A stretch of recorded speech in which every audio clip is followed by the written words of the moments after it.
Hey guys, we've been closed for like a super little bit because the building flooded, and then of course we had that horrible tornado that came through, and so that kept us closed just a little bit longer. But um, it kind of came to my mind that I needed to start doing my um, book reading again and making my usual book reads.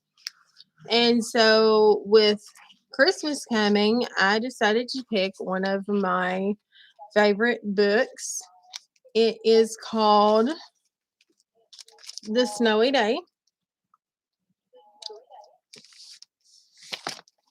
which is really good.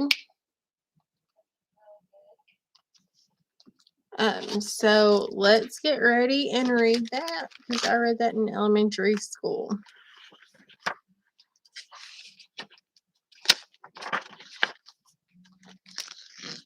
One winter morning, Peter woke up and looked out the window. Snow had fallen during the night. It covered everything as far as he could see.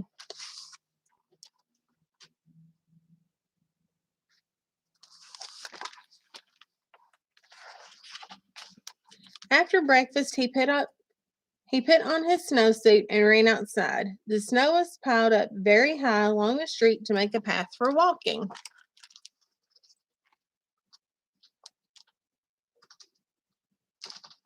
Some of us soda, it's kind of like remembering the snow of 1994, huh?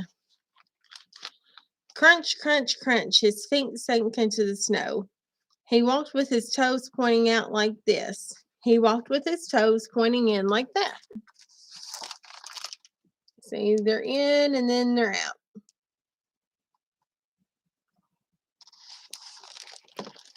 He's having a good time.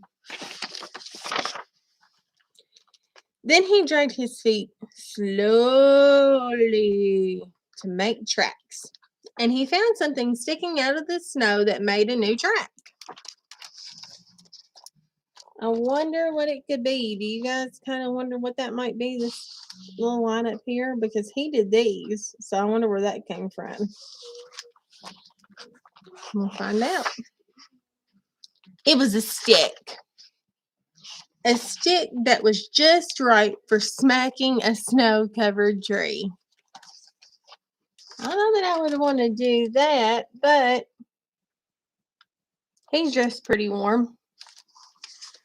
Braver than me, I wouldn't want to do it.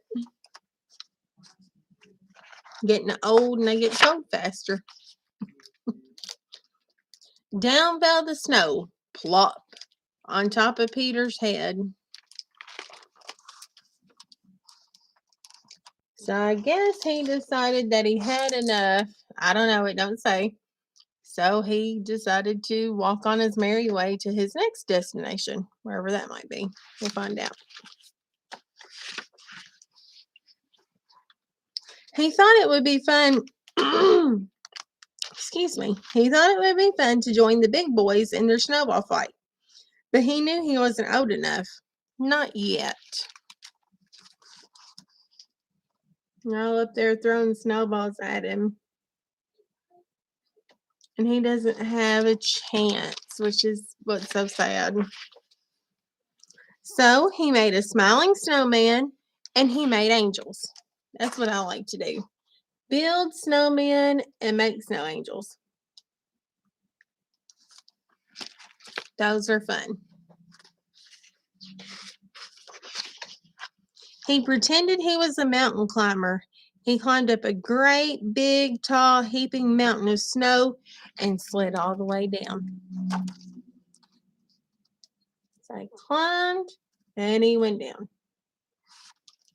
I'm kind of trying to figure out how he went down without no toboggan. Well, it's not a toboggan. We call it a sled, but in other parts of the world, they call it a toboggan. He picked up a handful of snow and another and still another. He packed it around and firm and put the snowball in his pocket for tomorrow.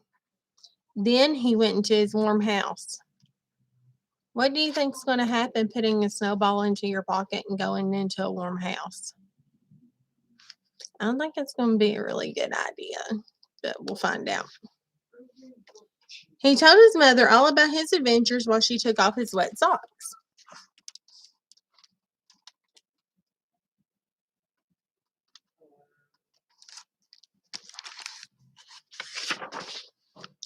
And he thought and he thought and thought about them. What do you think that he was thinking about? Because he's saying he thought and he thought and he thought about them. So what particularly is them? His wet socks? The snow? The snowball? We'll have to find out. Before he got into bed, he looked in his pocket. His pocket was empty. The snowball wasn't there. He felt very sad. So he's trying to find his snowball, but then it's not there, so he just decides, going to bed.